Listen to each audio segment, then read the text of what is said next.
ஈஸ்வரன் எடுத்துக்கொள்ளக்கூடிய வடிவங்களாக சொல்வனவற்றுள் மிகச்சிறந்த வடிவங்களாக மூர்த்தங்களாக விளங்குவது இரண்டு. ஒன்று நடராசர், மற்றொன்று தட்சிணாமூர்த்தி. இந்த இரண்டு வடிவங்களும் சைவ சமயத்தினுடைய ஆழமான கொள்கைகளை மிக தெளிவாக விளக்குகின்ற மூர்த்தங்கள். இரண்டையும் கடவுள் உருவங்களாக பார்த்து இந்த உலக துன்பங்கள் போவதற்காக அவற்றை வழிபடுவது என்பது ஒரு பொதுவான செய்தி. ஆனால் உண்மையிலேயே அந்த இரண்டும் நம்முடைய ஞானத்தை எவ்வாறு தெளிவுபடுத்தும் என்று உணர்ந்து அவற்றை வழிபடுவதுதான் உண்மையான வழிபாடாக அமையும். இரண்டு சைவ மூர்த்தங்களுமே ஆற்றலின் வடிவங்களாகத்தான் நம்முடைய சைவ பெருமக்கள் அமைத்திருக்கிறார்கள். ஆற்றலினுடைய இருவேறு நிலைகள் அவை, ஆனால் அவை இரண்டும் ஆற்றலையே குறிக்கின்றன. அதனால்தான் இந்த இரண்டு மூர்த்தங்களும் தென்முகமாகவே அமைத்தார்கள். இரண்டு ஆற்றல்களிலே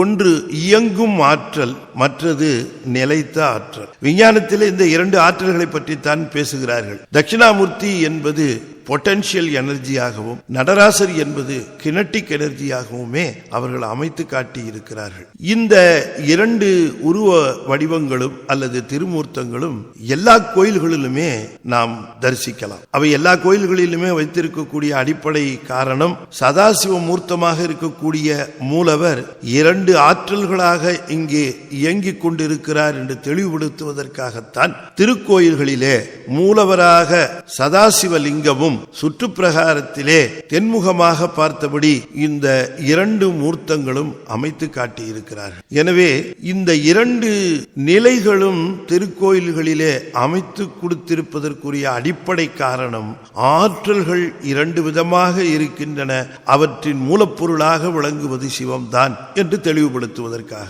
இப்படி இருக்கக்கூடிய இந்த இரண்டு ஆற்றல்களுக்கு இரண்டு திருக்கோயில்களையே கண்டார்கள் சைவ சமய சான்றோர். பொட்டன்ஷியல் எனர்ஜி என்று சொல்லக்கூடிய நிலைத்த ஆற்றலுக்காக அமைத்ததுதான் திருப்பெருந்துறை. இனி இயங்கும் ஆற்றலுக்காக அமைக்கப்பெற்றதுதான் சிதம்பரம். இந்த இரண்டு ஆற்றல்களுக்கும் இருக்கக்கூடிய தொடர்பை காட்டுவதற்காக வந்தவர் தான் மணிவாசகர். அவர் நமக்கு தந்த திருவாசகம். அந்த நடராச மூர்த்தம் உடல் இயக்கம், உயிர் இயக்கம், உலக இயக்கம் என்று சொல்லப்பெறுகின்ற இயக்க ஆற்றலாக விளங்கக்கூடிய அதிலே கலந்தமையினாலே உலகம் இயங்கும் அளவும், உயிர்கள் இயங்கும் அளவும், இந்த உடல்கள் இயங்கும் அளவும் திருவாசகமும் இயங்கும், மணிவாசகரும் இயங்குவார் என்று காட்டுவதற்காகத்தான் இயக்க ஆற்றலிலே சென்று அவர் ஒன்று கூடினார்.